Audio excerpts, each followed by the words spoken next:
let's go ahead and get started. My name is Stacy Young. I'm a FACTnet board director, board member, sorry. And this is a panel about cults and the internet and how the internet can facilitate and otherwise affect this whole issue that we're all dealing with. I just want to say a couple of things before we get started.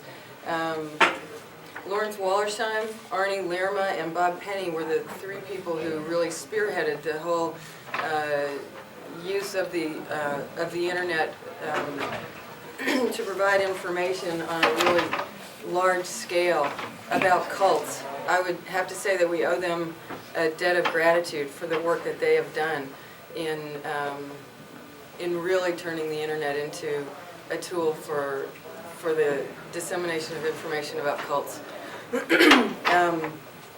As we all know that the control of information is one of the most important methods of control that cults use, and with the advent of the internet, it's become really impossible for them to do this. There's so much information on the internet about various cults that there is really no way to staunch this flow any longer.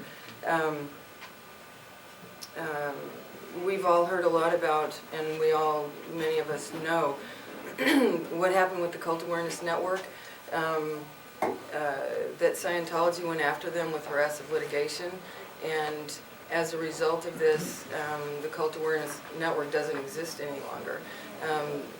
Scientology is trying to do the same thing with FACTnet.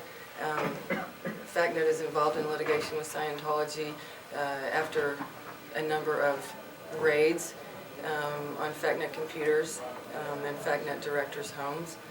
And it may or may not be the case that Scientology wins the litigation against FACTnet as they did in their litigation against CANN. But regardless of whether they do or not, there's no way that they can stop the information that FACTnet has already put out all across the world. The information that FACTnet has provided on the internet is now available on many, many other websites, and really no matter what happens to FACTnet, the information has really digital immortality. So the internet is just totally changing the face of this whole, of our movement as far as we at FACTnet are concerned, and I think today you'll have a chance to hear from a number of people here that will show you how that really is the case. I'm going to introduce the people on the panel, and I want to point out that well, actually there's only two people up here that are former Scientologists, myself and Jesse Prince. The rest of the people up here have become involved in the whole issue of cults from the point of view of the internet and freedom of speech.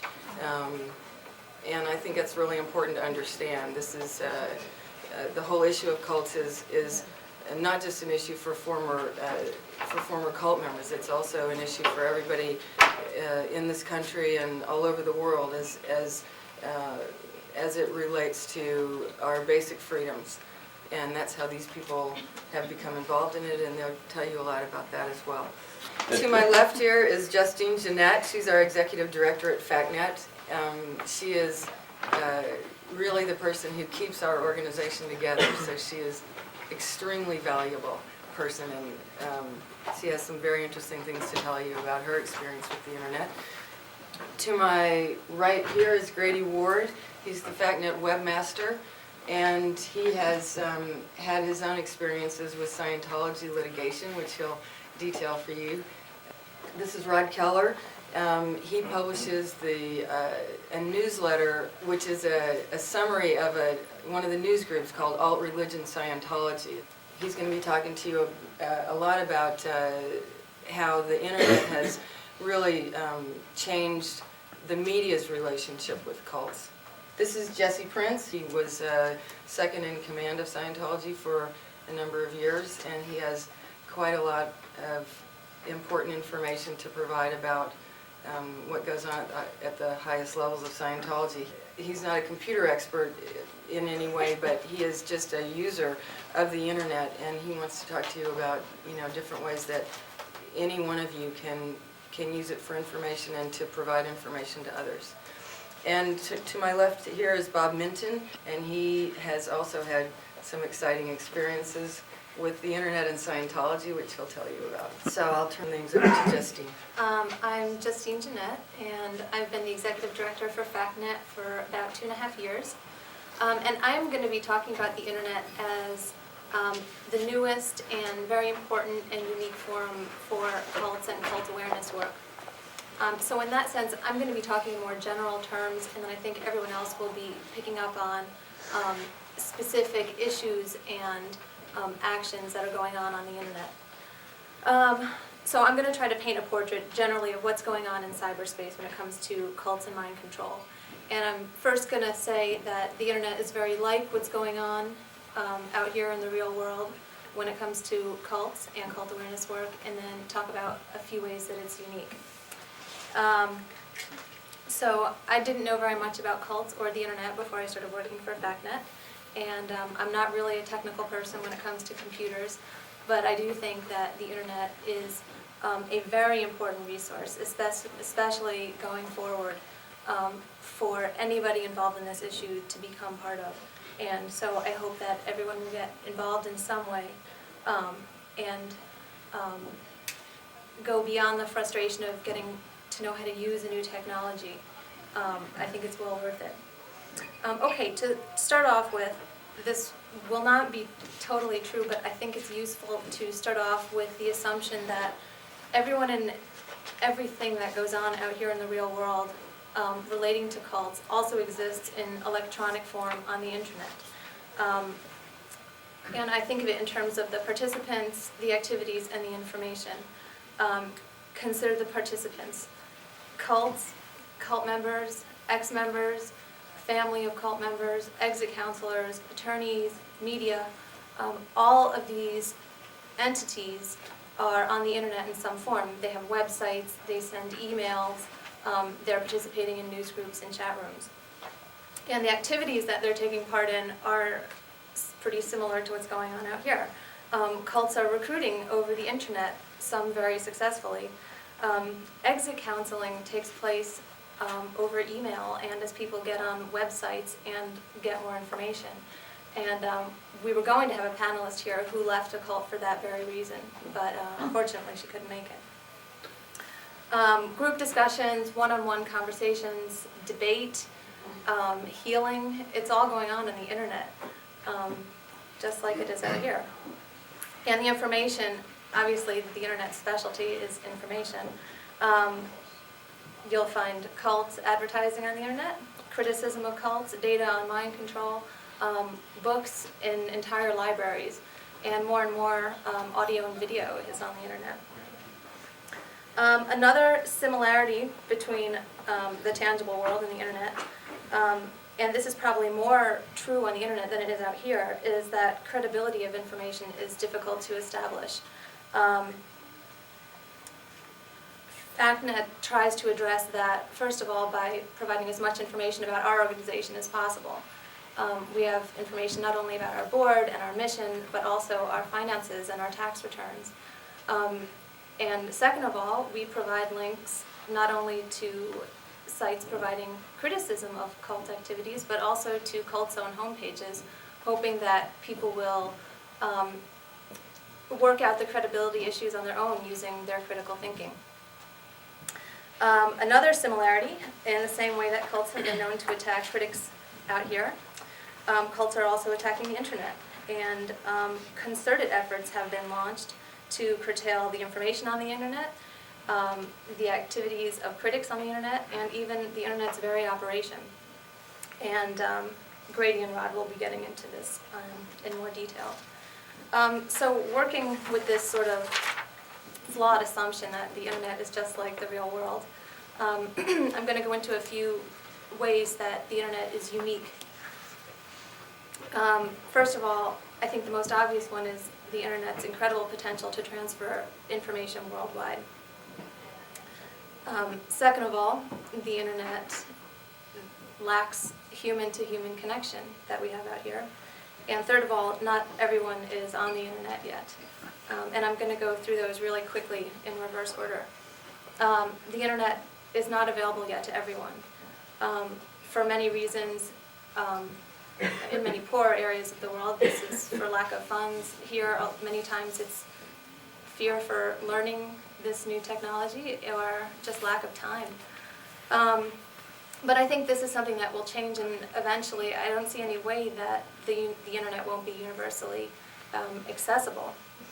So in the meantime, one of the ways that FACTnet deals with that is to coordinate our on-the-Internet activities with our off-the-Internet activities. For example, we used to just put our newsletter up on the webpage and send out versions by email. Well, last year we started printing up copies and sending it out to people. And this was nice for them because, first of all, a lot of them haven't gotten on the Internet yet. And I think it also served as an invitation to come see what else is out there, because they were only getting, 10 pages of information, and the amount on the Internet is just mind-boggling. So I think that will change, and in the meantime, we're trying to coordinate our efforts. A second big way the Internet differs from the real world is the lack of human-to-human connection. And my first response to that is that it's something negative. But at the same time, I think that the anonymity allowed by the Internet and the privacy of using it allows people to do research, and do research maybe earlier on than they would have when they're looking at getting involved in a group or when one of their loved ones is. And as an example, the Cult Awareness Network, from what I understand, used to take 5,000 calls a month from people asking for information. And we've been getting over 15,000 people a month visiting the FACTnet website. And we're only one of literally hundreds of sites providing this kind of information. So there's a benefit to this lack of human connection. At the same time, this is working both ways. There are some groups out there, specifically racist groups, that are expanding for this exact reason. And cults otherwise not exposed to these messages all of a sudden have it at their fingertips. There was an article last year in the Miami Herald called "Hate Groups Spreading Fast as Extremist Websites Multiply." And the article is based on a report by the Southern Poverty Law Center in Montgomery, Alabama. And the report found that the number of hate groups rose from 1996 to 97 by 20%, and that the number of websites advocating racial hatred was 163, up from 1 3 years earlier. And the report stated, "Youths who would never have considered attending a Klan rally are now exposed to hate sites on the Internet and the sophisticated marketing of the purveyors of violently racist rock music." So, I think that's all something to keep in mind. One way FACTnet tries to compensate for the lack of human interaction is to dedicate a whole part of our website to providing referrals to actual human people that they can get on the phone with or meet with in person. And the last difference that I see the Internet being unique, and I think this is what makes the Internet really unique, is its ability to make available incredible amounts of information worldwide in very small amounts of time. And as an example, I think of it this way: if you take one ex-member before the Internet or without the use of the Internet, and if this member is motivated to help others or just make the cult experience known, what are the options? Work or volunteer for a cult awareness organization, get in touch with news and media, maybe write a book.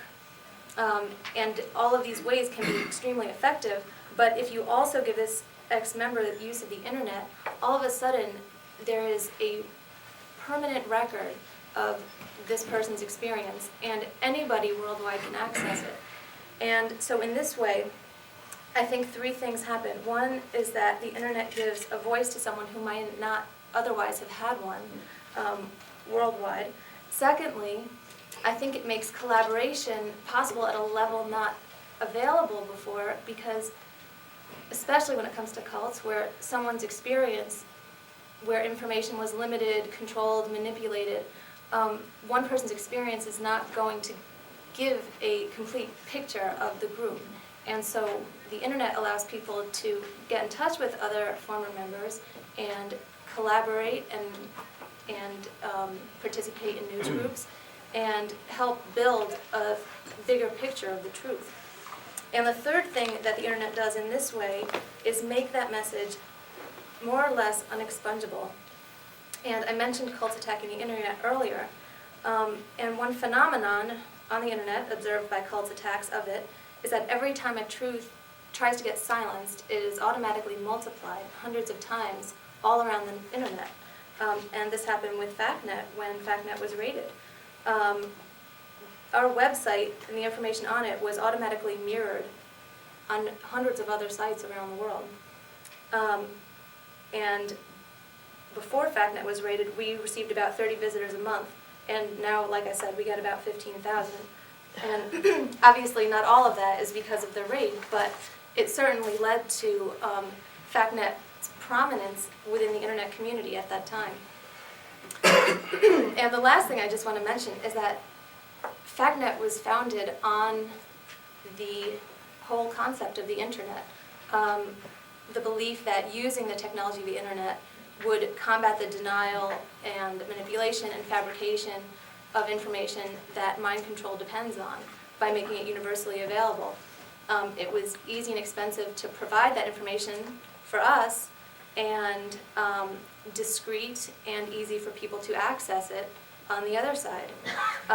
So now I just look at FACTnet as a very unique nonprofit organization who's integrally working with the internet.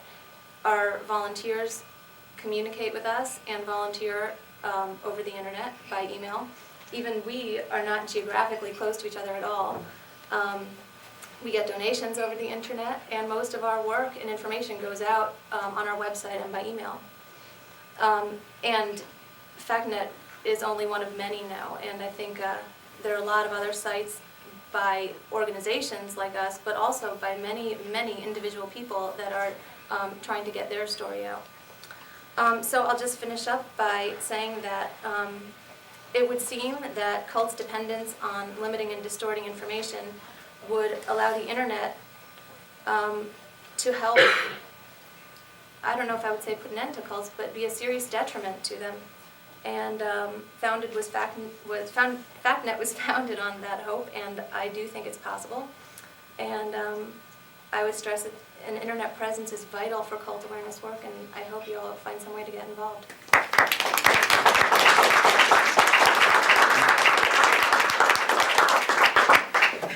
Now let's hear from Grady, our webmaster. Hi, I'm Grady Ward. I'm the webmaster for FACTnet. I have been for the last little over 3 months. It's not as important as it sounds. Just mean I'm the guy that slaps up the information on the website, so I know all the details about FTP and email and using front page or other editors, HTML, and all that kind of stuff. The reason why I'm participating with FACTnet. I'm going to talk a little bit about the war of the internet, Scientology versus the internet, and my role in it. And there's going to be a free offer at the end, so you need to pay attention. Take advantage of it. Before 1994, a Usenet group, which is a discussion board, a bulletin board, called Alt Religion Not Scientology, was a pretty backwaters little group, one out of many thousands on the internet. On it were ex-Scientology members talking about their experiences, commiserating, sometimes people who believed in the belief system of Scientology but didn't believe in the corporate structure of it, called free zoners. And it was a pretty quiet little group. Well, towards the end of 1994, there began to be some anonymous postings of material that the Scientology believed was their property, their copyrighted property. Now, normally the Bible, other groups distribute their Bible. I mean, you see in hotel rooms, you often see a Gideon Bible in your desk drawer, and most belief systems are very happy to propagate their belief system. but email started, threatening email to members commenting on this anonymously posted material appeared on this news group, All Religion Scientology, from attorneys associated with Scientology, threatening them not to quote in excessive fair use. Now, why would a belief system want to inhibit the distribution and dissemination of their material?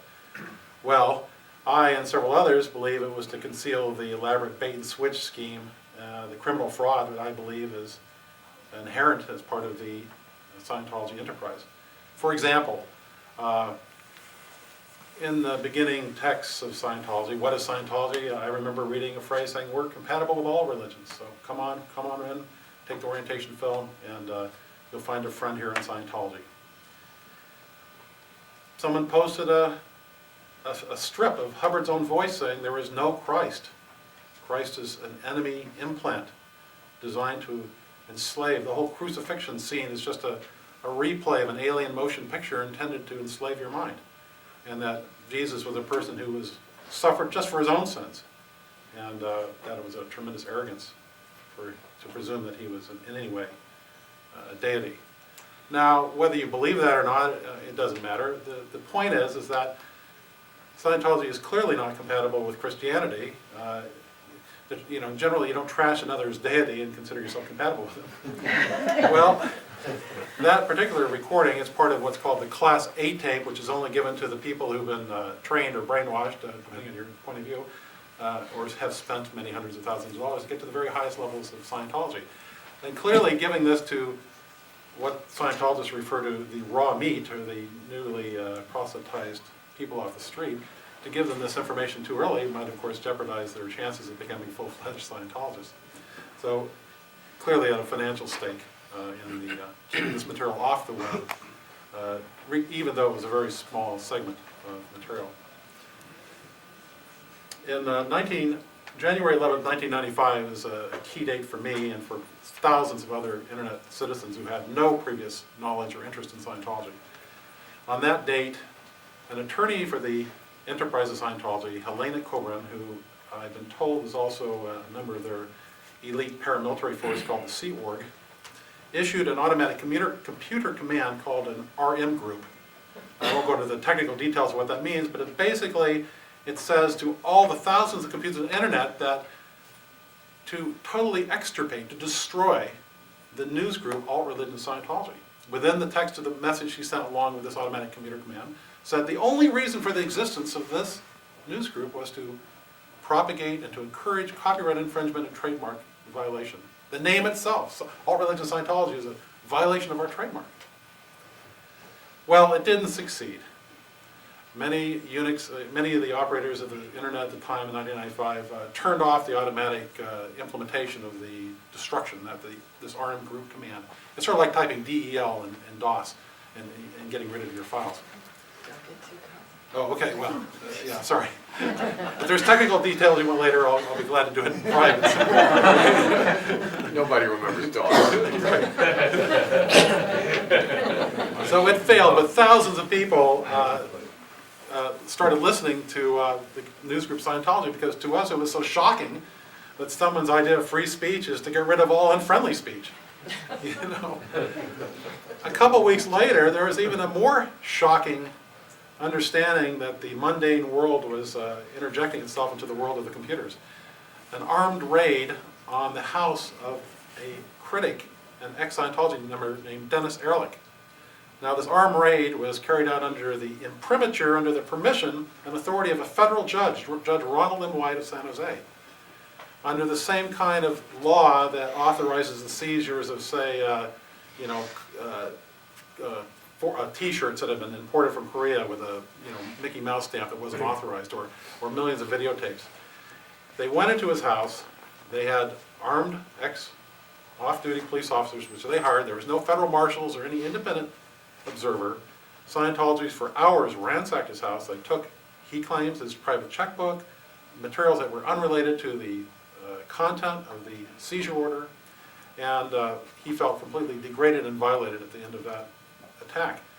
Now, if you can imagine just this computer command of energizing so much interest from the internet, from people who were vociferously in favor of free speech. You can imagine what an armed raid to prevent this person from criticizing Scientology using quotes from the scripture, the alleged scripture of L. Ron Hubbard.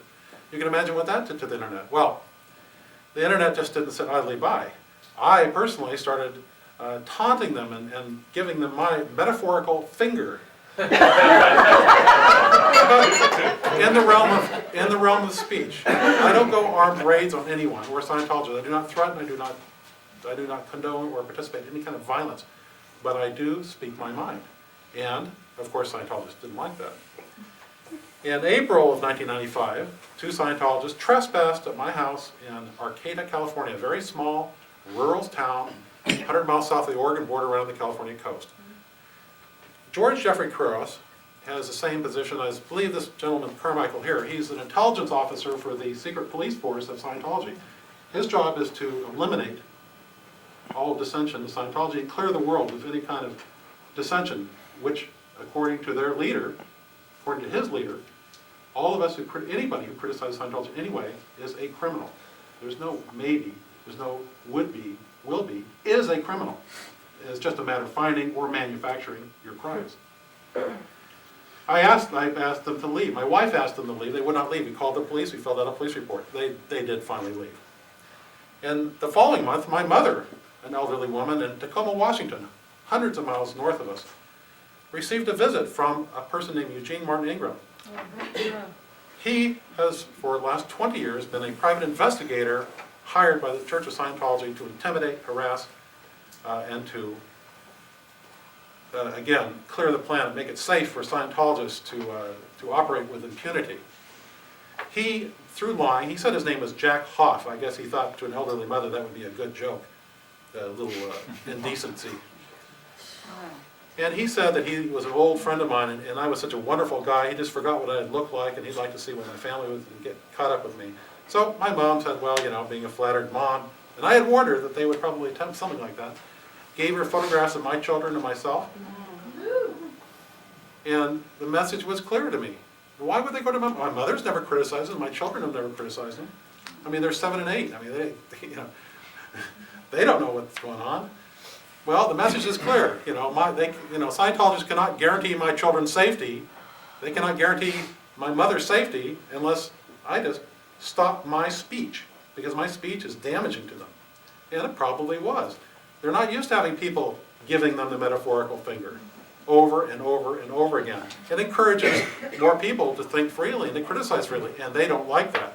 That's why they have packed this meeting with at least, I think, 3, 4, 5 of them. More than any other group here, I'm sure, any other meeting. Because we are the enemies. The internet is their Vietnam. It's the Hydra with 20,000 heads. Well, I'll hold anything back, Grady.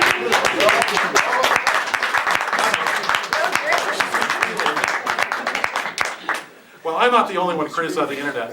Simultaneously, I mean, there's thousands of people interested. Many are lurkers, which means people are participating without giving their identity, which is a good move when you're dealing with Scientology.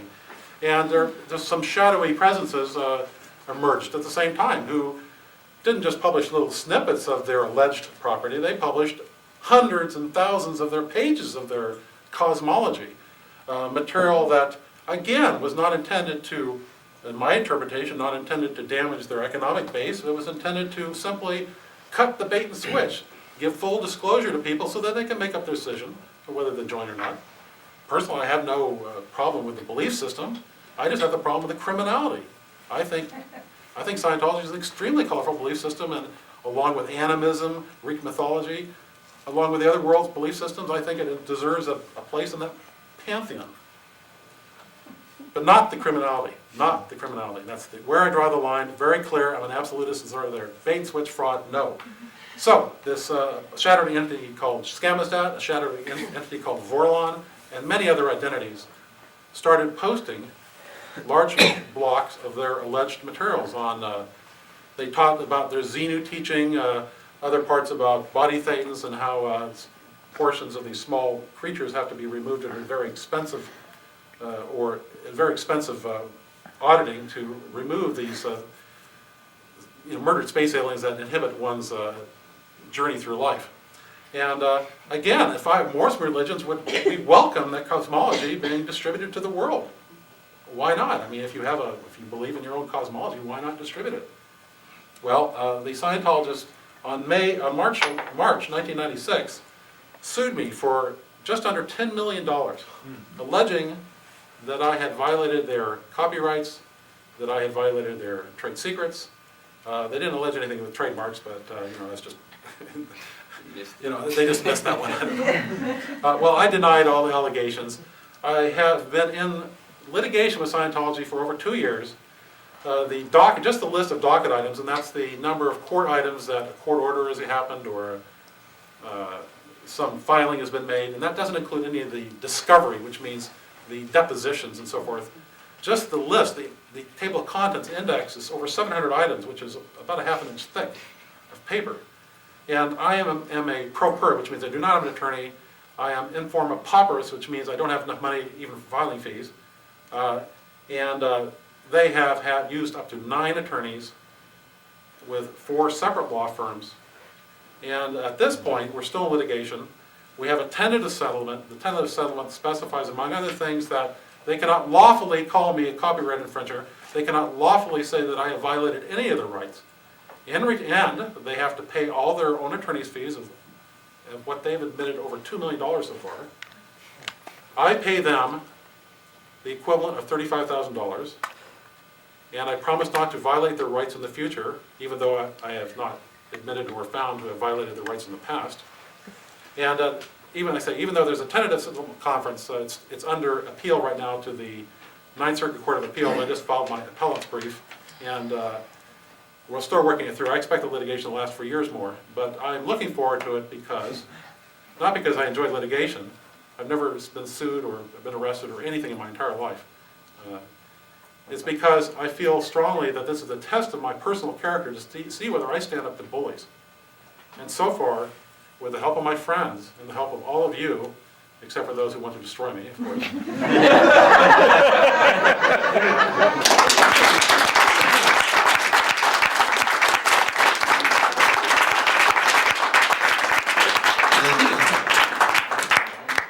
We're getting to the free offer here, so don't... Well,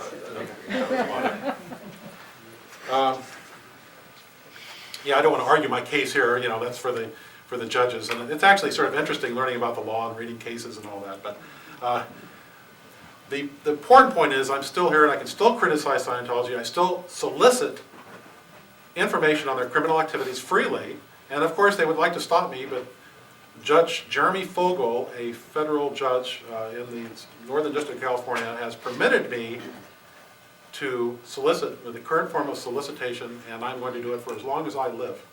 And you can bet on that.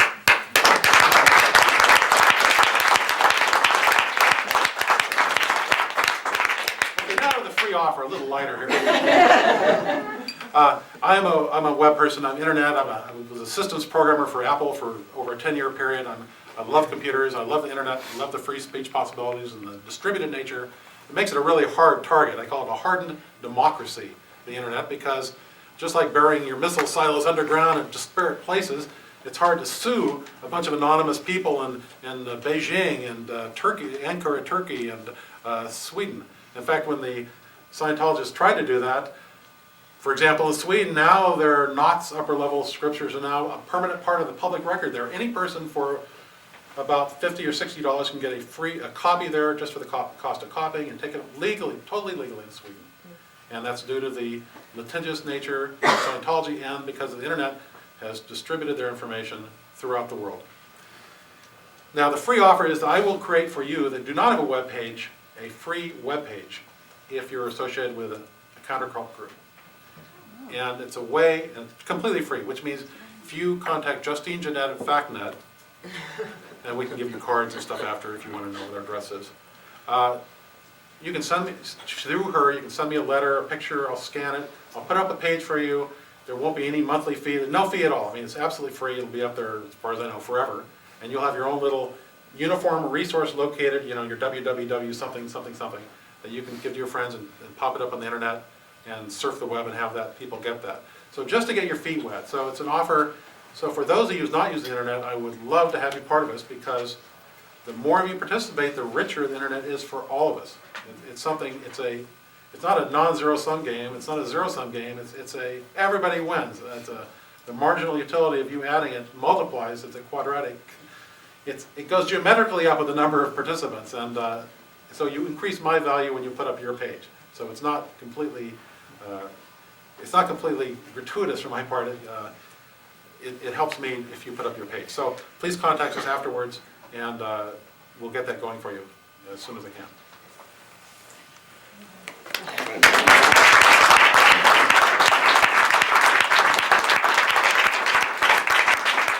I think Rod should probably tell you about his experience with the internet and the media.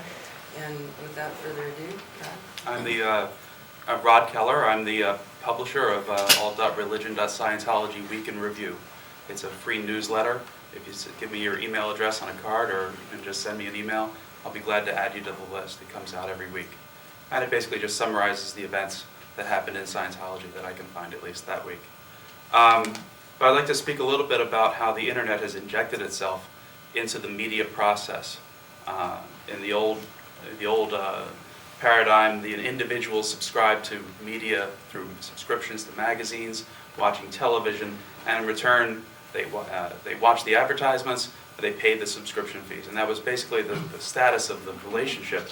The internet really has injected itself in a number of ways into that and formed into a triangle where each one feeds off the other. I'm sure that you've all seen like the URLs on TV, magazines, radio, and basically none of those URLs have anything to do with cult information.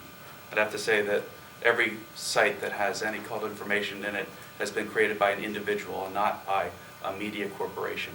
A child of 12 can create a more important anti-cult website than the Wall Street Journal, the New York Times, the Washington Post, and the Boston Globe put together. Really, it's individuals that do that. Some of the individuals in Scientology that have created sites: Andreas Heldal Lund in Norway, Dave Turetsky in Pittsburgh, Charlotte Cates will be here tomorrow, I believe. Yes. Mark Delara in Clearwater and Tampa, and Arnie Lerma is going to be here or not be here. But he's been sued. He was sued by Scientology and also has an extensive website. And these are not organizational websites; they're individuals.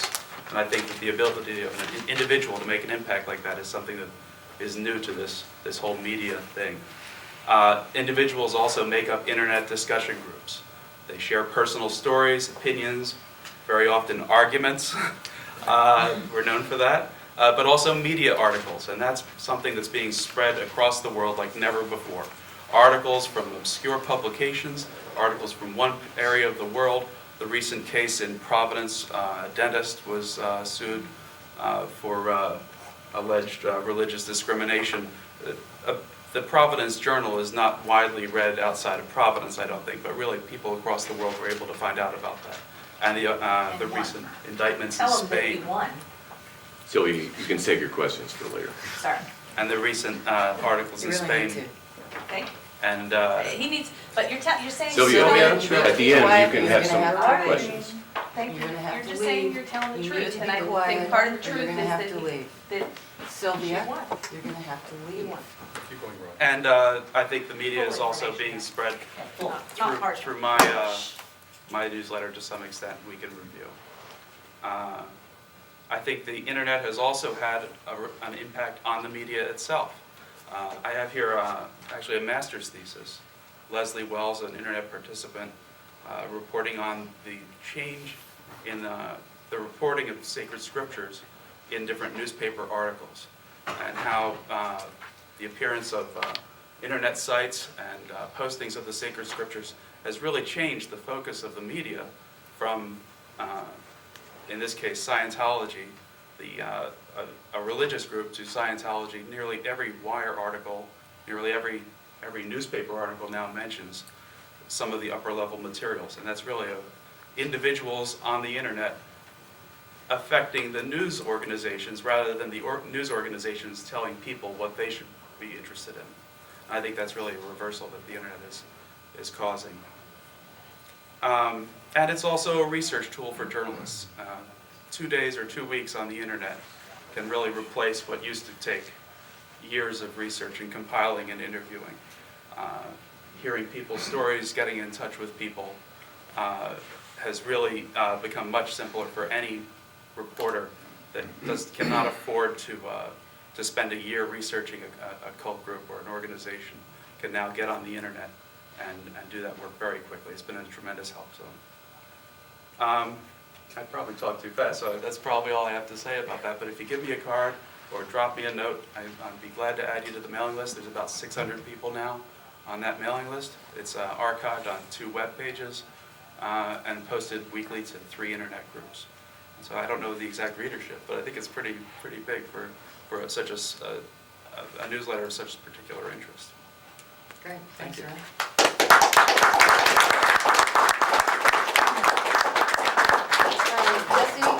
Jesse Prince, as I told you, is a former Scientologist, and he has used the internet to disseminate information as well as to gather quite a bit of information. He actually,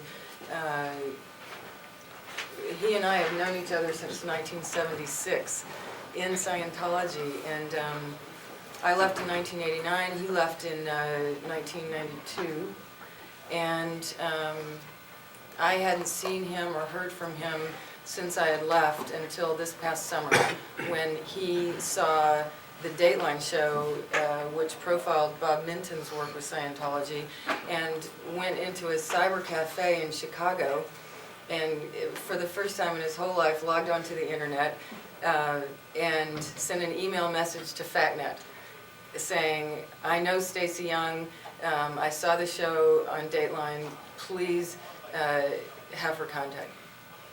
And so it's really thanks to the internet that Jesse is here with us today, and I'm really glad that he is. He's a very dear friend of mine. So Jesse, what do you have to tell everybody? Well, thank you for that. The internet as a user, by no means am I technically proficient, even as a user at this point. I can kind of stumble my way around, but coming out of the mindset of Scientology, particularly, and I'm not trying to harp on this, but we're kind of talking about it, these secret, the secret doctrine of Scientology is something that is just instilled in every Scientologist. Anyone connected to Scientology, you never say these things. You never talk about these secret materials. You sign bonds, waivers of $100,000, $1 million you have to pay the church should you ever mention anything about a dead space alien stuck on your body or whatever, And so the day I logged onto the internet, I tell you, it was like a rocket ride. I could not believe it. I was in the cult of Scientology for 16 years, and I had this indoctrination. And man, when I got on that computer and I saw Xenu, evil galactic overlord coming to your home soon, just what people were saying about it, and that people were even just saying anything about it at all was just so over the top for me. I literally sat in that cyber cafe with tears streaming down my face, and it was like, my God, now I have a forum for my voice. Now I have a way to actually release some of this evil garbage that I've accumulated inside of myself as a result of association with Scientology. And I was so interested in contacting Stacy, which, just kind of happened miraculously. And since that time, I've published, different essays and articles to the internet that gives insight into the cult phenomena and Scientology in particular. And I've been thanked and been called courageous so many times by people for doing this that in and of itself wasn't a reaction that I expected. But people are helped by publishing personal experience. I mean, you can sit and talk intellectually about something all day, but to talk to the war victim, to get the on the ground story of, like, you know, at 3 o'clock the mortars were going over or whatever, it seems to have, you know, a profound effect on people trying to find out about Scientology, or people trying to do something to get their children out of cults, or to understand why a family member may be in a cult, or a friend, or whatever. And I've had just numerous people thank me and write me and on and on. So since, and this just happened last year in July that I started doing this, and I didn't actually start posting to the internet my personal experiences until August. And even at that time, I couldn't even post it. I didn't have a computer to know how to do it. So I would sit and handwrite it. And I was with Bob Minton, you know. I actually got a chance to meet him. I couldn't believe it, you know. My family member, hey, Bob was on TV and he was saying this, and, you know. So now I'm with Bob, and Bob Minton has, like, computers everywhere. And I'm busy writing things out longhand and giving them to him, and then he's sitting there and he's typing, you know, and he doesn't type like this, he types like this. And Stacy was there, you know, and the whole thing was just a thrill.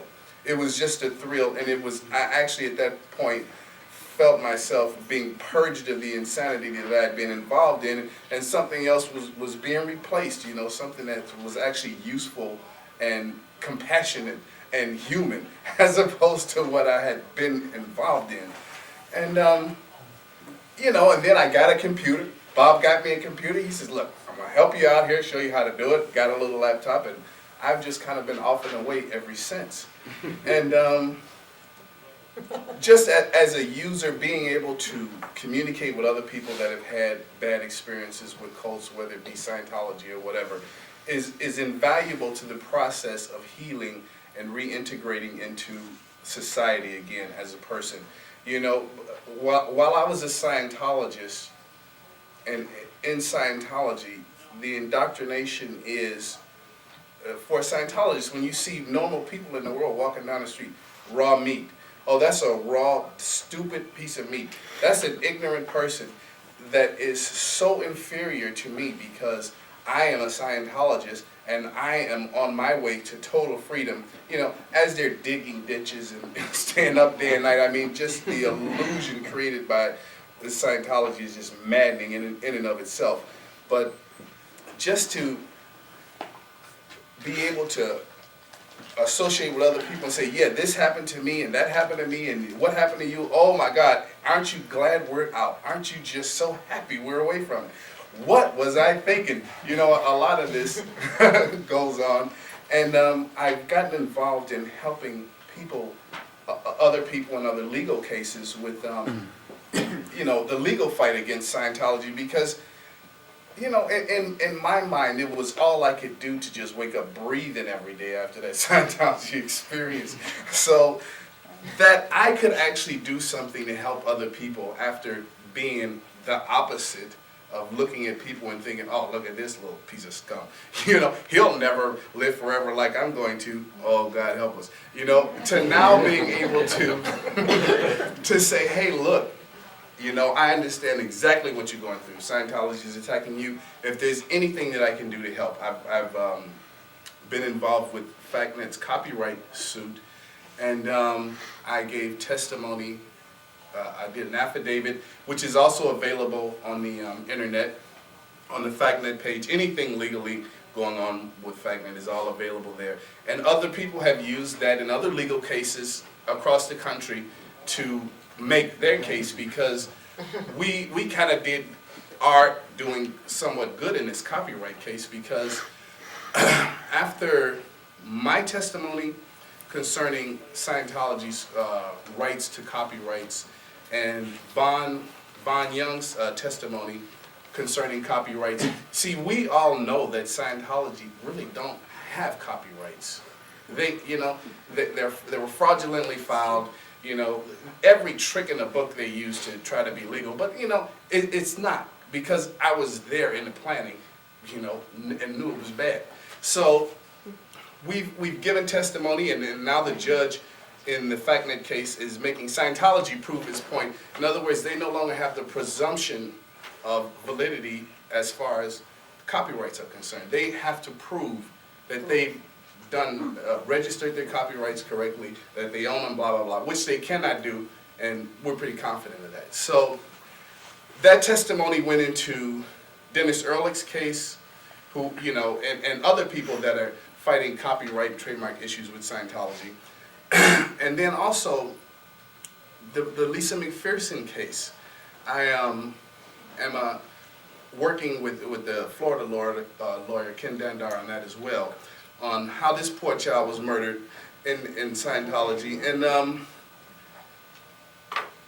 any assistance that I can give anyone in the legal arena, or advice, or questions, is something you may think, because I was a person within Scientology that supervised the activities of all the legal cases that they ran for years.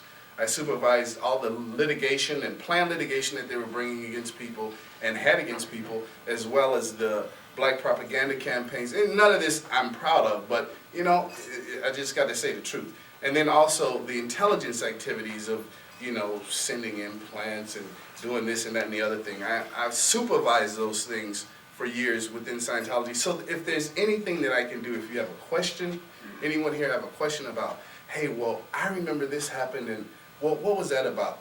You know, as I sat in Scientology for years, every day someone would bring papers like this, maybe about this many around, and they were folded, and they had little subtitles. One subtitle was CADA. CADA is an acronym for California Association of Dianetic Auditors, which Scientology was crazy over the top about, because someone else owned that name, owned the name Dianetics besides Scientology. So it was a priority to get rid of that group so that they could recover that name CADA. There was another CADA subtitle on the intelligence reports called CAN, and that would detail how many infiltrators are there, what are they doing today, how much money they have, you know, who's going where. Another subcategory, AAC, Advanced Ability Center, David Mayo's group, where he had left Scientology and now he's practicing his own version of L. Ron Hubbardism. And you know, on and on and on. Wallersheim, Lawrence Wallersheim. So you know, and then the final instruction on the paper was, when you finish reading this, shred it. So everyone that received these reports, we all had these really nice shredders. So you know, because least information be around again, like it was in 1977, that ended up sending 11 Scientologists to prison from the raid, because what Scientology does is so incredulous to normal waking people. You know, they just wouldn't dream of being that devious or being that underhanded or that malicious against people in general. So, you know, these things are shredded and very little information is kept around. But you know, a lot of it's here. And I've been able to be somewhat convincing, because I'm telling the honest to God truth when I speak in court about Scientology. And and it just made me feel good to have value after, you know, doing this other thing, that I could actually do something to change it. And that's a result of the internet, web pages, different things like that. Not to mention great friends that I have here that have just been supportive of me in every way. So I offer that information and assistance to anyone in the legal arena. If you're having trouble or you have questions, you can email me. My email, send it to FACTnet, or you can email me direct. My email address is Jesse, Jesse 77 @gte.net. So if you're interested in that, or you know anybody that may be interested in it, and I tell you, it means the world to me to be able to take this position now and help other people, not only with Scientology as a cult, but other cults, because, you know, I've since learned from having therapy that the principles and the influence that cults have on people, you know, there's some basic traits and they're just universal. It's the same thing, you know, if you're in a Bible cult, you know, they're telling you they're the ones, they have the sacred lore. We're the only ones for your salvation, and you know, really work on making you feel guilty about yourself. This is what every cult does. This is what every cult does. Scientology thinks that they're a scientific entity that does it, you know, because they're connected with space aliens. You know, everybody's got their own twist. So I guess in closing, what I'll say about it is the internet is really the wave of the future. It's how people are going to receive information, be able to make judgment calls, shopping, whatever you want to do. And if you're involved in a struggle like we're involved in with trying to expose this social ill of cults in America, cults in the world, the internet is vital to that. And that's all I have to say about it. Thanks.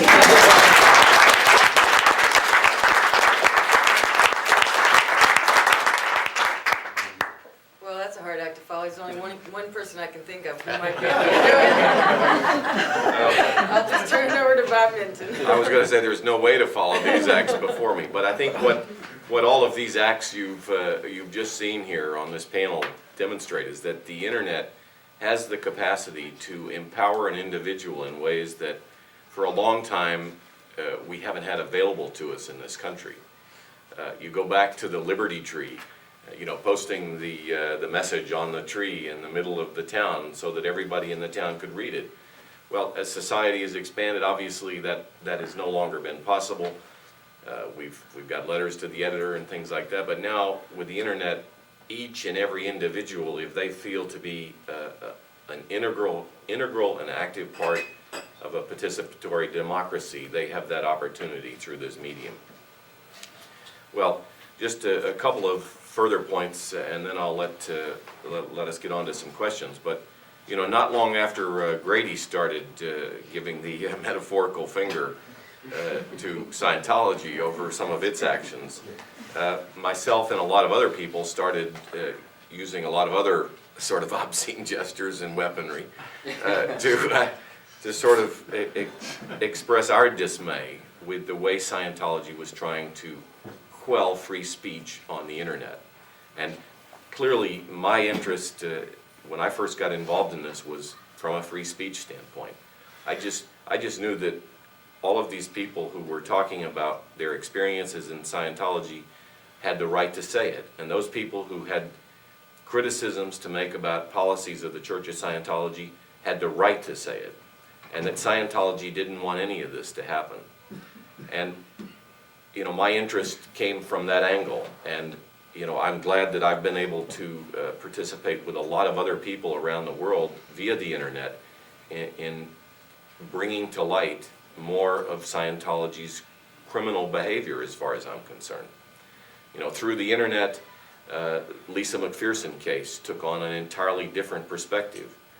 A fellow from Arizona named Jeff Jacobson, you know, happened to wander across the Clearwater Police Department webpage and see the information that they were looking for information about this woman, a homicide investigation, this woman whose address was so-and-so on South Fort Harrison Avenue, which happened to be the Fort Harrison Hotel of the Church of Scientology.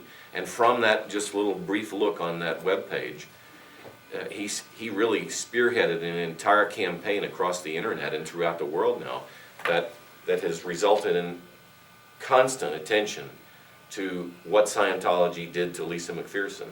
And protests were organized on the internet. People came to Clearwater, Florida to express their outrage with what Scientology did to a woman who didn't deserve to die.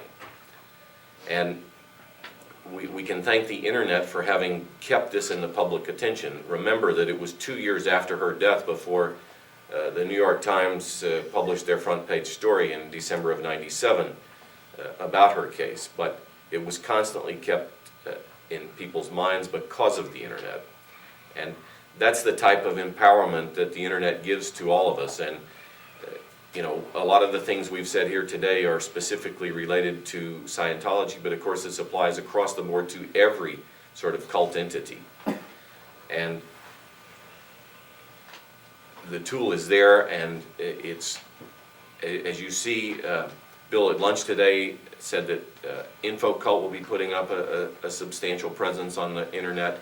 You know, we all have that capacity to do that and to help people who are harmed by this menace to our society. Thank you.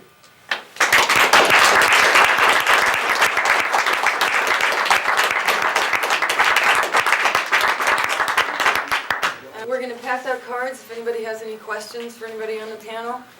For obvious reasons, we'll need to have them in writing. Except for mind So, control. you guys need to be quiet. We're talking free speech, let's have some free Sylvia, speech. Well, I think we could take a question at a time. I strongly Okay, in suggest that we have them in writing. Well, if Ron says, Yeah. No, That's if I fine. say. no. Oh, if you say. I strongly suggest that we have them in writing. Oh, I could use lots of them. I'll send you one in person. We don't want you taking it back to the church. Jesse? Questions? Behave yourself. Anyone else? This question is the FACTnet website. I I had trouble downloading it to unzip it. Webmaster? I'm not sure you're referring to. Are you referring to, there was several years ago, the FACTnet, a large monolithic zip file that contained. Right, in other words, like it says you can download this whole website, right? I did it once and I Right. could unzip it, but now when I try it, it's in like a GZ file. Oh, And it's yeah. like I can't Okay, find anything that will do that.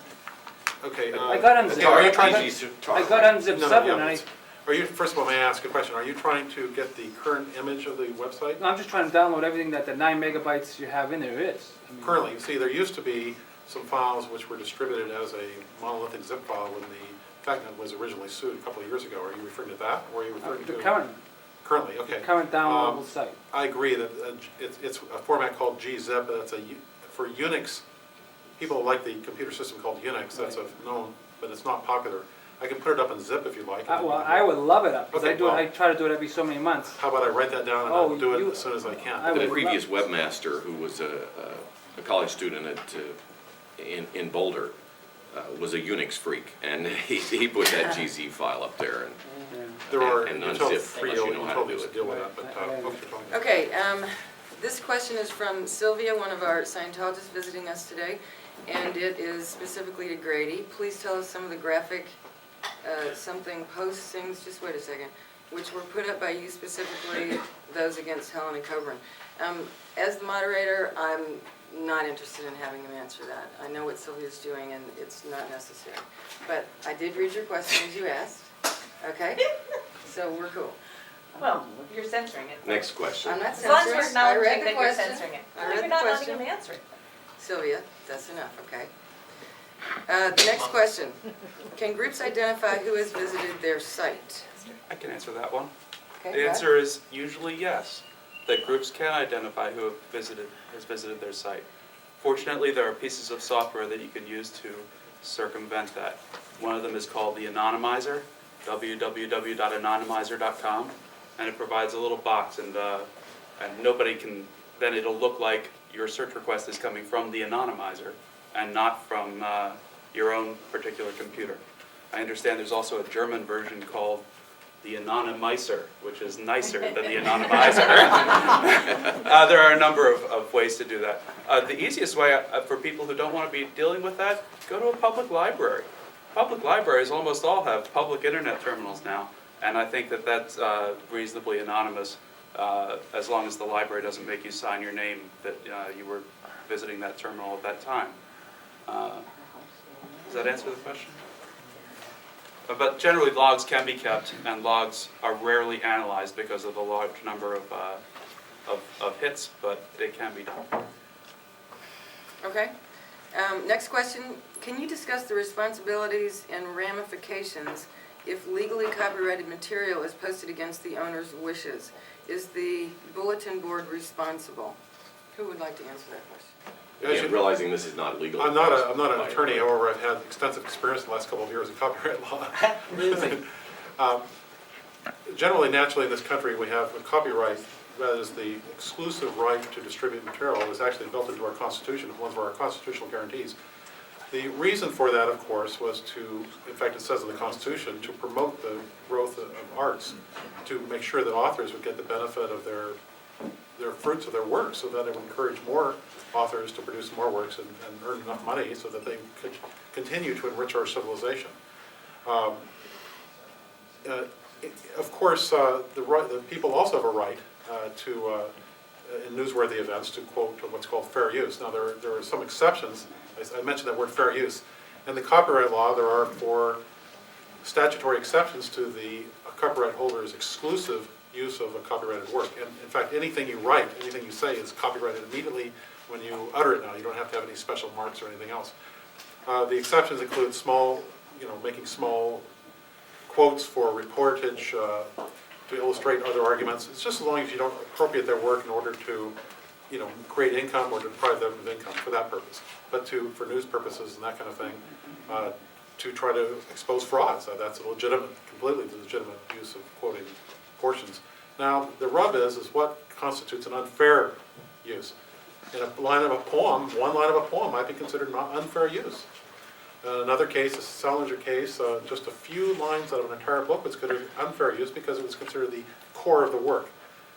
So another case is quoting entire works in a school context might be considered fair use. So it's up to the federal judge and case law to decide what is, in a particular instance, federal use. So if you happen to be a litigious group who's intent on not distributing their work, then of course you can exploit that ambiguity to fully, to excessively litigate that issue. So the answer is, a lot of people around the world who do not hearken to United States copyright law do what they believe is fair, and the internet itself will chastise them internally if they do more than what we consider fair. And that's the best I can answer. There's no single law which covers the internet. There's no single country which controls the entire internet. So I am sure that as long as Scientology, for example, over-litigates or litigates what they consider their interests on the internet, that I'm sure that their copyright material will continue to appear forever from wherever country that it currently is coming from. Last night, I drove down here from New Hampshire, and most of the way, I would say that I was observing the speed limit. However, if you go back a few years, before the speed limits were actually changed in many parts of the country, there were a lot of people on the internet who considered that copyright itself was sort of the 55-mile-an-hour speed limit of the internet. There are a large group of people actually on the internet who believe that information of any sort, in its entirety if necessary, wants to be free. And there are a large number of people who do just that in order to propagate material that they think will be of interest to a large number of people. There is actually case law, right? Okay, go ahead. The most recent case is a Scientology case, is Netcom, and they settled. So I think that. Well, actually, there's one more case. Oh, is there since then? It's still an inchoate body of law because, for example, right now, if you host infringing material on your site, then you could be sued for infringement. But if you point to it with one of these URLs, right now there is precedent to say you're not liable unless the intent of that URL was to violate copyright. So, however, that could change. A district judge may change that momentarily. And the same with trademark, all intellectual property laws, trade secret, all of them are in a state of flux. Right now, if a trade secret is published on the internet, it's lost forever. Scientology has argued that that shouldn't be the case, that they can somehow take that back, but so far even sympathetic judges have not seen it that way. But it's in a state of flux, so it's hard to say. There's even no books out that are as current, that have the current state of the law, and I don't know what to suggest to keep current on that. I would recommend Mike Godwin's recent book, Cyber Rights, I believe it's called. Mike Godwin's Electronic Freedom Foundation. Right, he's the attorney I quoted earlier. Yeah. There's another question here. Stacy, what is your position with FACTnet? I'm a board member of FACTnet. That's my position. I'm not affiliated with FACTnet, to tell you the truth. Now, this is a question, I can't fully read it, so whoever question it is, maybe you can help me. It says, why doesn't Scientology say... It's about the Providence case, is that correct? That the judge would not allow expert testimony about Scientology. I don't know the reason for it, but I know that that's the basis. Well, the question is, okay, why didn't Scientology say in the Providence case wouldn't allow anything said about Scientology or an expert witness on Scientology? Anyone can win a one-sided case. I think that that's the basis of the appeal, that the dentist was held, did win the case, as Sylvia said, and it's on appeal. The attorney says he would like to introduce expert witnesses about Scientology. That's all I know, and that's just from the Providence Journal. Okay. Sorry, just one more thing. However, on that case, Justine might want to add that we put out an appeal last week to raise money to help the woman involved appeal that case in the courts. Okay. Here's a question generally about websites. How can you best and cost-effectively promote your website, cross-referencing? As you've heard of search engines like Alta Vista, Hotbot, and others, there's a total of 200 of them, of which about 6 or 8 are the most significant. Commercial services do say for $30 we'll submit them to all the hundreds of search engines. Actually, you can do that for nothing, and I can help you. I can give you pointers to where there are free sites. The best ways to get indexed on the search engines and become known is to have interesting content that people are going to link to it. If you've got something to say, if you're storing something, lists of links are generally less interesting than originally stored content. And people are going to find that information, link to it, and you'll be included in more search engines that way. Here's another question. If the internet has the capability to broadly spread information, how is one to determine what is really true? After all, if you want to verify it, it would be everywhere this true. I think that's what that says. I think the veracity of information is an issue whether it's on the internet or in a library or wherever it is. And I think... or in a Church of Scientology advertisement. That's right. Thank you, Bob. And I think that the same rules of thumb apply on internet information as any other kind of information. It's incumbent upon the person who's doing the research to get independent verification in whatever ways that particular information calls for, either by contacting the author or by talking to other people who've maybe reported on similar issues or whatever. I don't know if anybody else wants to add. Well, simply an observation that truth, again, tends to reinforce each other, different aspects of the truth. But lies tend to be idiosyncratic. They tend to be not reinforce each other. So if you enjoy the smorgasbord of the internet, if you get enough conflicting opinions, you will be able to figure out the truth as a mosaic. It will just gestalt out and it'll just appear. So I think it's a mechanism for doing that. The internet is second bar none for achieving knowledge through comparing sources. Okay. You didn't read my question, Stacy. I think I've read all the questions. Just while I'm dealing with that with John, are there any other questions? Are there any other people that would like to ask any questions or whatever? Jesse over there. Jesse. The question is, do all Scientologists have to have a net nanny? Are they able to function without one?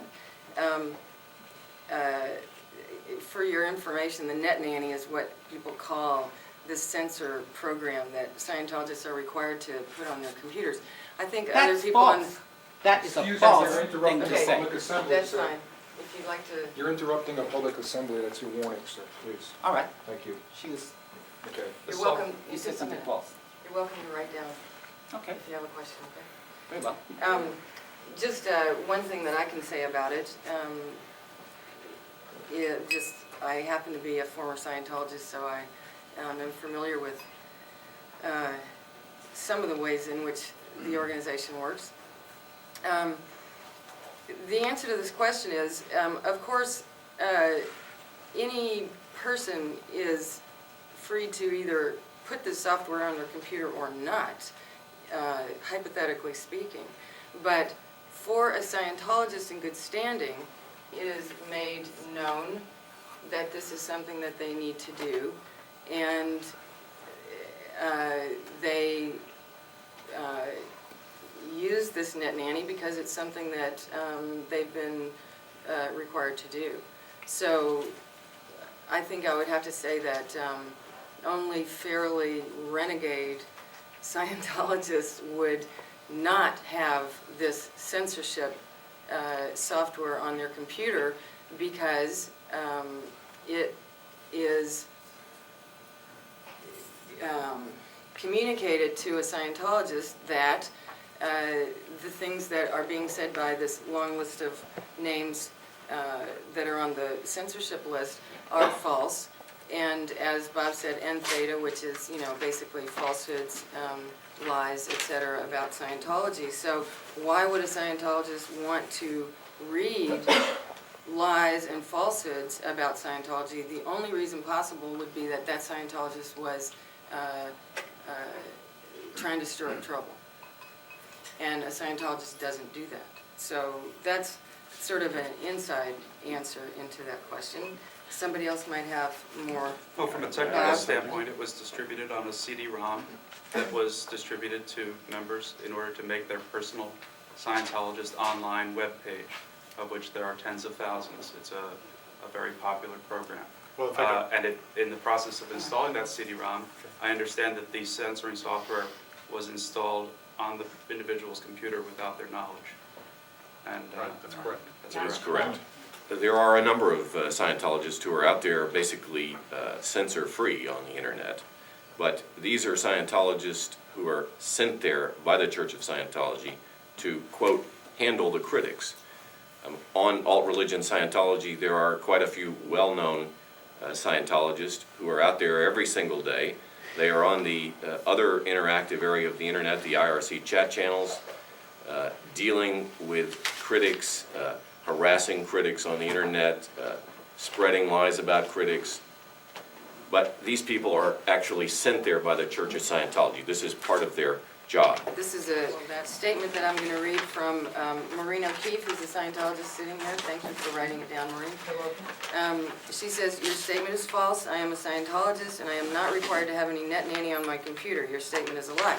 However, I must say that Maureen is one of the OSA people who are sent out to deal with people like us, and so it is possible that she is allowed to read these things for the purposes of being able to report about what we're saying. Can I just say something? Yes, you may. Thank you. So I'm not sent by anyone. I am a Scientologist. I've been a Scientologist for 20 years. And the reason I got involved, right, was because Bob Minton tried to force his way into my church, and I decided I wasn't Okay. willing to Thank you, tolerate it. Maureen. I do not work for Okay. the Office of Special Affairs. Okay. I do not work for the Thank church. you. So what you're saying is a lie. Okay, you do not officially work for OSA. I stand corrected. She is not an official OSA operative, all right? That's enough. That's enough, Sylvia. You got to do what Maureen did. If you want to say something, you got to write it down, okay? Otherwise, you're going to have to leave. I think we've gone through all the questions. What? Let me just go simple. Let me see, let's go to Bob. Stacey doesn't want You don't have to answer if you don't want, Bob. Sorry? Oh, no, I think this is fine. The question is, Bob, why were you charged with assault at the Boston protest? Did they set you up? Would you like to answer that? Yes, absolutely. I'd be happy to answer it. It was a clear case of a setup, in my opinion. It was a clear case of a setup in the opinion of everybody who watched the video of this event. There's no question about it. I didn't see the video, so. You know, You're welcome. why was I arrested as opposed to Frank Hoffman from the Church of Scientology? Because I hit Frank Hoffman with a stick to keep him away from me. Didn't And he hit you, he hit you first? he did, yes. But not with a stick. No. Sticks. Now, That's a crucial difference. it's, You got it the right. police, Sarah, last name? the Church of Scientology's video department, run by Kevin Hall at the time, caught the part where I threw the stick at Frank Hoffman. This was a stick that weighed, the remains of a stick that in total weighed 2 1/8 ounces. It was a balsa wood stick. The part that was left in my hand after I was struck and the sign that I was holding broke was less than 5/8 of an ounce, which he was hit with. Now, the policeman in the back of the patrol car, he told me, he said, look, you know, Mr. Minton, we were here in August when you called us about this trouble here.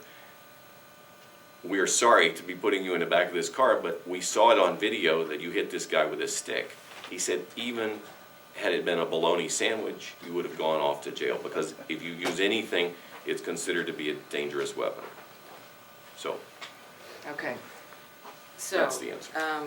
just to add something to that, I have seen the video, and I must say that there is no doubt in my mind. And anyone else who is here who wants to see the video can actually come watch it. We'll have a video showing, if anybody wants to see it. But having seen it myself, there's no doubt in my mind that Frank and Kevin were under orders to set him up on an assault charge. It went on for many, many minutes. Frank often was screaming in his face.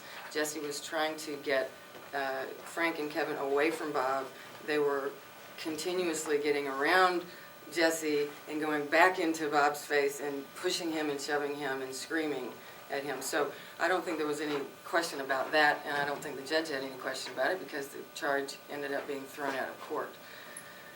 So, does that answer your question? Okay. Thank you. Thanks. Okay.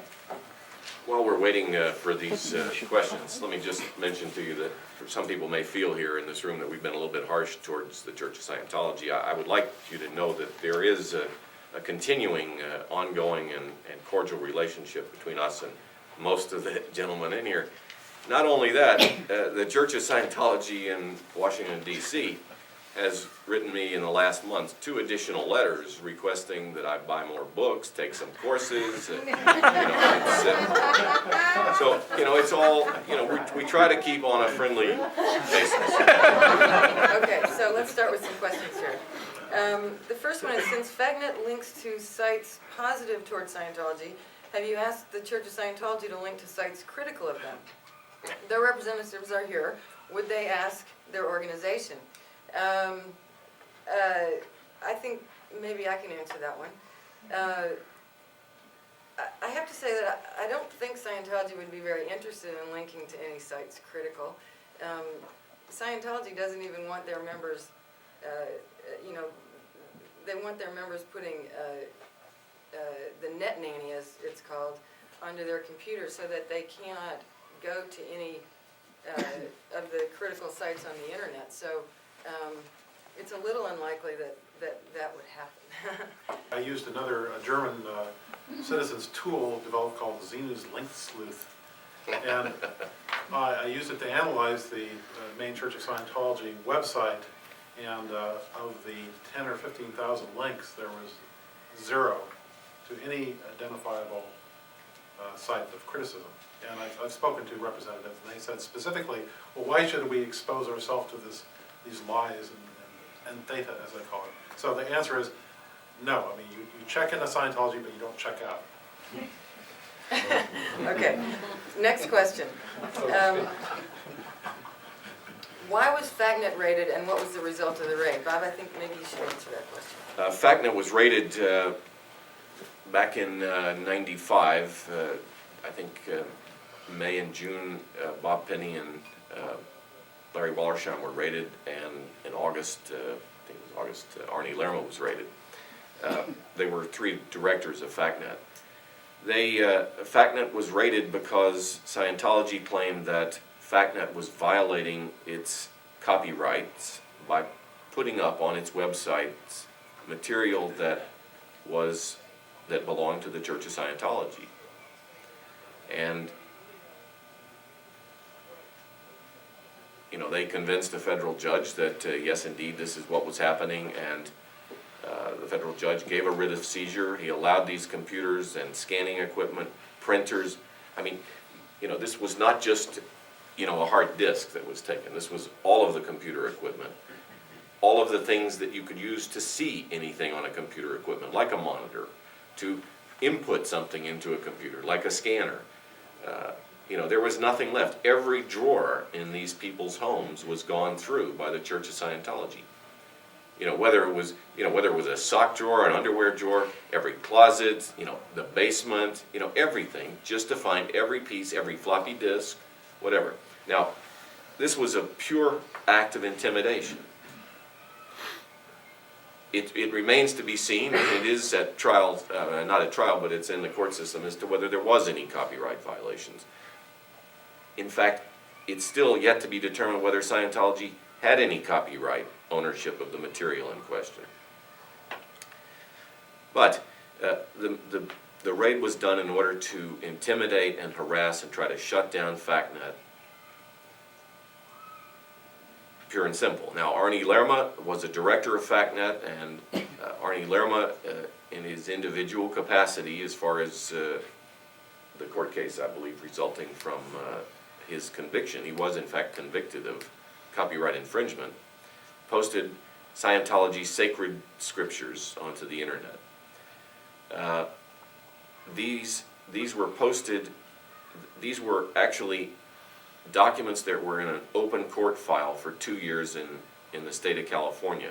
Anybody in the world could go into this court and look at these documents. The Washington Post, when they reported about Arnie Lerma's raid, went to the courthouse and got copies of, they legally got, a few days after Arnie was raided, copies of the documents that he posted. Now, at the time I said that, you know, I thought Arnie Lerma was wrong in terms of breaking the law to post those scriptures of Scientology, if in fact they did own them. But I personally believe that he did the right thing from a moral standpoint. You know, I think that his posting of that material has done a lot to educate people about what Scientology, what the core of Scientology really is. People have actually been interested, as Grady said, in this sort of rich cosmology, this rich story that Scientology has. So people have taken a look at it, and people have said, this needs to be looked at further. And media has done more to look at. And that's my answer. Grady, this might be a good question for you to answer. Has Scientology funded or been involved with the restrictions on PGP and remailers, type 1 and 2? No, they have no effective PGP. I've been a technical contributor to that. In fact, I Define that? I mean, I don't know what PGP is. PGP is pretty good privacy. It's a program developed by a fellow named Zimmerman back in the early 90s, and has proven to be uncrackable even by federal agencies and national agencies. During my litigation, in fact, the Scientologists seized my computer archive disks on my safety deposit box and spent months with technicians with a special master hard just for the purpose of trying to crack them. They were unsuccessful. So apparently the vaunted operating thinking powers are not sufficient to break, to factor large prime numbers, but presumably they'll be revealed in the higher levels. Okay, Jesse, here's a question for you. Regarding the Scientologists in the room, what are they thinking and what are they doing?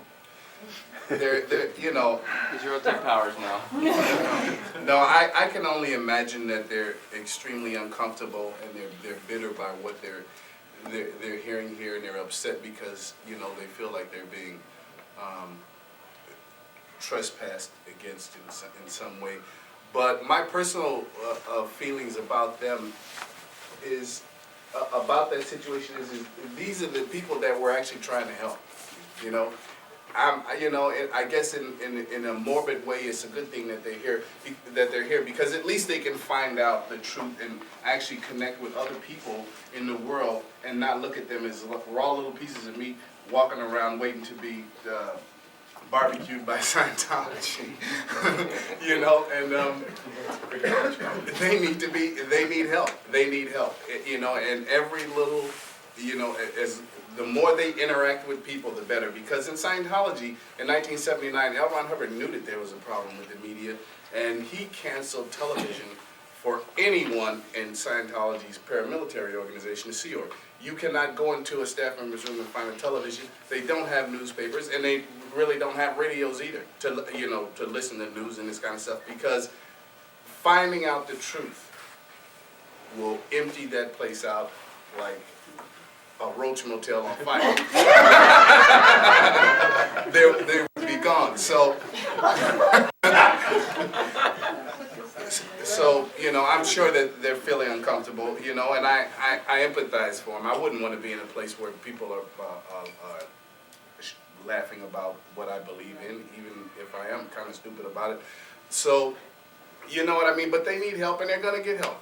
And they'll be helped someday. Someday they'll just wake up just like I did and say, my God, what was I thinking? That's right. Thanks, Jesse.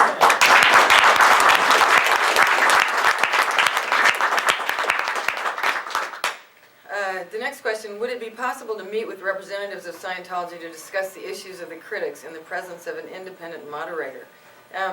I think Bob probably ought to answer that question because he tried that. I do think it will happen.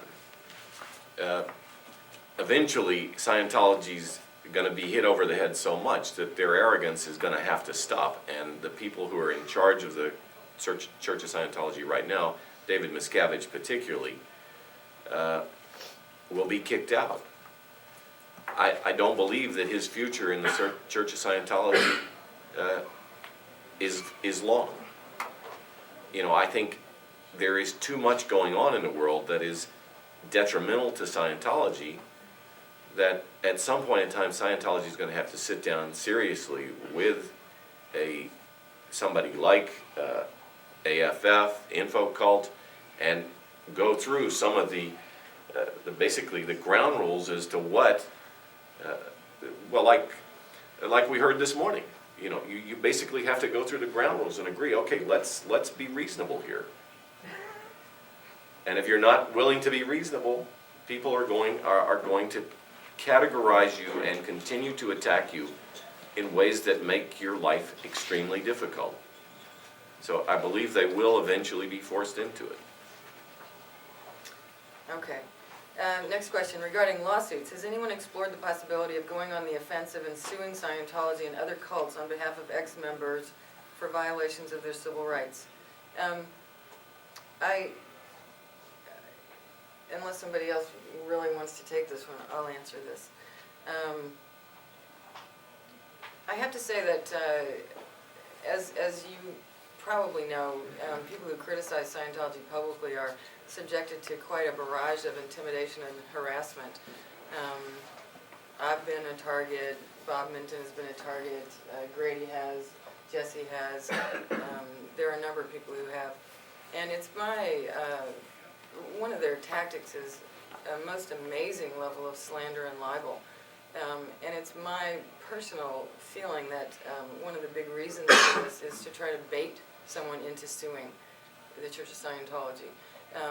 And the reason I say that is because Scientology has really virtually an unlimited budget for litigation. And for someone who's speaking critically against them to basically get to a point where they're being baited so badly that they do finally sue. Scientology, I think, is probably one of the worst things that someone could do, because it has happened a number of times, and invariably what ends up happening is the person is driven to the brink of, and over the brink of bankruptcy financially, through harassive litigation tactics. You know, Scientology can bring to bear 15, 20 attorneys, as many law firms as they want against someone. Grady can tell you, he told you a little bit about that. And basically what has invariably happened when a critic has tried to sue Scientology is they have been forced to settle on extremely unfair terms, and always including a gag order and signing documents in which they are absolutely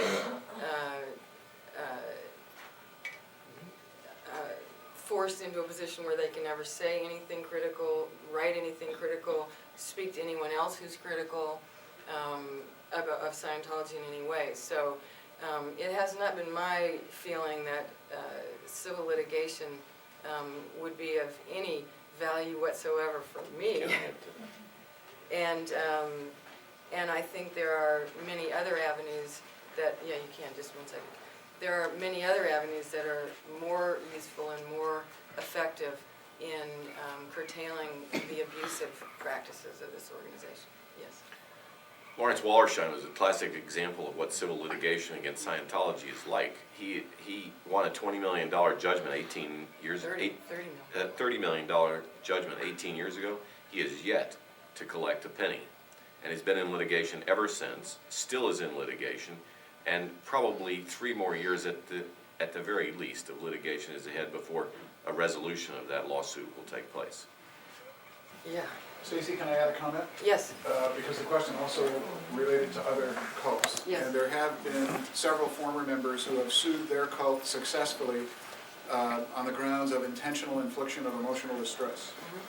The problem is similar, however, to what you talked about. Unless they have very substantial resources, it does take a lot of money. And one of the things we would love to do is figure out a way to set up a fund that would be available for former members so that they can do that. I would also remind you that Gabe Cazares, the former mayor of Clearwater, successfully sued Scientology. That's very true. Thanks for pointing that out. Here's a question for Justine. How did Justine get involved with FACTnet? Well, I guess the shortest answer to that question is that I was looking for a job, and FACTnet was looking for an executive director.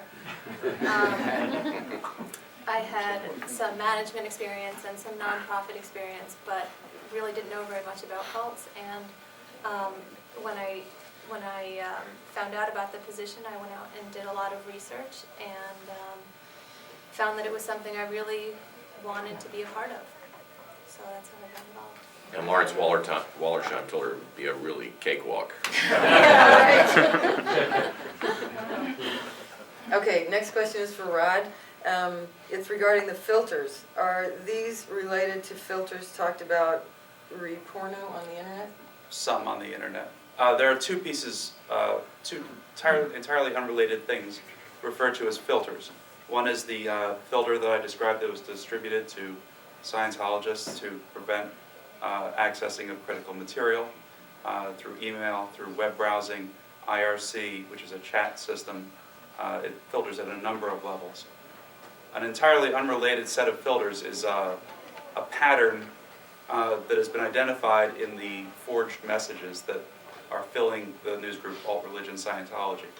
It really makes it impossible to read, especially on America Online and some other systems. And this pattern can be included in your news reading software, and it can basically mark these forged items as if you've already read them, and you can carry on with reading the materials that are important and are unique. And actually, the forged items are actually kind of humorous at times. They seem to have latched onto a cooking group, so we get a lot of recipes, a lot of professional football, so we get discussion of John Elway. But the one that troubles me the most, which I think is probably intentional, is the discussion from neo-Nazis, and that to see your name attached to a message that describes killing Jews and things like that is a very disturbing thing. To see a recipe for meatloaf is not quite as upsetting. But I understand that there's been some investigation into the source of these things, and that some progress is being made on finding it. Well, there's several things that people are doing to stop the forgeries. One is, based on the same pattern, to cancel those articles, and many systems will then pretend that they never existed. Not all systems will do that. America Online will not accept cancels, so you have to read them all. There's another piece of software that many internet providers run called the Spam Hippo. I don't know why it's called the Spam Hippo, but it also reduces the amount of spam. And also, people are trying to identify where this is being injected into the internet. It appears that they're using the at-home system, which is a cable modem system, and working with at-home in order to identify the source of the forgeries, because they're not any happier that their system is being abused than we are happy that our newsgroup is being abused. I believe the question relates to the type of software which is being installed in schools and libraries when you're talking about the filtering of the pornographic stuff. Who asked the question? It is related Is that what you meant? It is related. Yeah, I just wanted to know, he went over the filtering. Yeah, the filter is so fast, I just didn't know if it was, I didn't understand. the filter is actually produced by Solid Oak Software, which is they manufacture the Cyber Sitter software, which is designed for libraries and parents to be able to control information that would be available to minors in particular. And their set of filters is unusual in that they block information to what they consider extreme religious groups, including the Church of Scientology. But this was a set of a code that was modified by Scientology, licensed, I believe, legally, and they've modified it to accept an entirely different set of words. Rather than pornography words or cult-related words, they've inserted Xenu and Grady Ward and Rod Keller, and that's the source of that software. Okay, one more question. How can we obtain legal copies of the secret Scientology documents from Sweden? Grady? I can't personally tell you how to obtain them, however, I know other people that probably will tell you how to legally obtain this. There's one website which probably can get that information. It's at Xenu.net. www. www.xenu.net. And I think that page will have instructions for obtaining it legally in Sweden. I think you have to have Swedish kroner in cash, Well, but yeah. The usual bureaucratic, you have that. or show up. Okay, well, that's all the questions. I really appreciate you coming to our panel this afternoon, and it's really been great to talk to all of you. Thank you.